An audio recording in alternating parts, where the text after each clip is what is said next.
छत्रपती संभाजीनगरमध्ये माजी उपमहापौर लता दलाल यांचा उमेदवारी अर्ज बाद झाला। भाजप सोडून ऐनवेळी शिंदेच्या शिवसेनेकडून दलाल यांनी उमेदवारी दाखल केली होती। ठाकरेंच्या बालेकिल्ल्यात निलेश राणे यांची एंट्री झाली आहे। वरळी, शिवडी, लालबाग, माहीमची धुरा निलेश राणे यांच्या खांद्यावर दिली गेली आहे। पुढचे 15 दिवस निलेश राणे ठाकरेंच्या बालेकिल्ल्यात तळ ठोकणार आहेत। मुंबईत वॉर्ड क्रमांक 87च्या भाजप उमेदवार महेश पारकर यांच्यावर अनधिकृत बांधकामाचा आरोप करण्यात आला।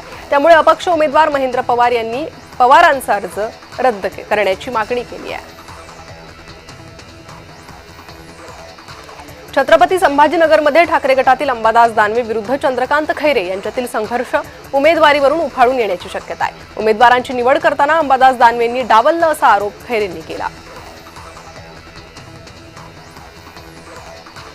नांदेडमध्ये सरदार रवींद्रसिंग बुंगई यांनी घराच्या दर्शनी भागात असलेला अशोक चव्हाणांचा फोटो काढलाय। मागील 30 वर्षापासून अशोक चव्हाणांचे खंदे समर्थक असलेल्या बुंगईंना उमेदवारी मिळण्याची अपेक्षा होती, पण चव्हाणांनी त्यांना तिकीट न दिल्यानं अखेर बुंगई यांनी शिवसेनेत प्रवेश करून उमेदवारी अर्ज भरला आणि आता अशोक चव्हाण यांच्या जागी बाळासाहेब ठाकरे आणि उपमुख्यमंत्री एकनाथ शिंदे यांचा फोटो लावणार असल्याचं सांगितलंय। अमरावती तिकीट वाटपामध्ये भाजपनं भेदभाव केल्याचा आरोप भाजपच्याच पदाधिकाऱ्यांनी केलाय। निष्ठावंत हिंदुत्ववादी कार्यकर्त्यांना भाजपनं डावलल्याचा आरोप केला गेला। धुळे महानगरपालिकेच्या निवडणुकीत भाजपची आणखी एक जागा बिनविरोध झाली आहे। प्रभाग क्रमांक 6 मधून भाजपच्या ज्योत्स्ना प्रफुल्ल पाटील बिनविरोध निवडून आल्यात। विरोधी उमेदवारांचं अर्ज बाद झाल्यानं ज्योत्स्ना पाटील यांचा विजय झाला। भाजपच्या नाराज कार्यकर्त्यांची आमदार संजय केनेकरांना नाराज कार्यकर्त्यांची समजूत काढण्यात यश आलंय। छत्रपती संभाजीनगर महानगरपालिकेसाठी उमेदवारी न मिळाल्यानं भाजपचे निष्ठावंत नाराज झाले होते। काहींनी मंत्री अतुल सावे आणि खासदार भागवत कराड यांची गाडीही अडवली होती।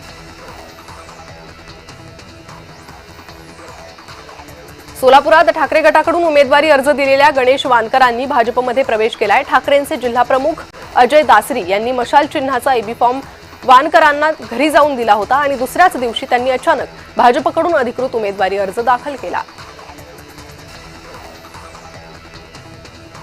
कल्याण डोंबिवली महानगरपालिका निवडणुकीत भाजपनं आश्वासन देऊनही तिकीट न दिल्यानं धात्रक कुटुंबानं उघडपणे नाराजी व्यक्त केली आहे। आता शैलेश धात्रक आणि त्यांची मुलगी पूजा धात्रक यांनी महाराष्ट्र नवनिर्माण सेनेत प्रवेश केला। धात्रक यांनी मनसेकडून एबी फॉर्म भरला। नांदेड महानगरपालिका निवडणुकीत 81 जागांसाठी 1203 उमेदवारी अर्ज दाखल झाले। काँग्रेस वंचितची युती वगळता सर्वच पक्ष स्वबळावर मैदानात आहे, तर काहींनी अपक्ष उमेदवारी दाखल केल्यानं निवडणुकीची चुरस वाढली आहे।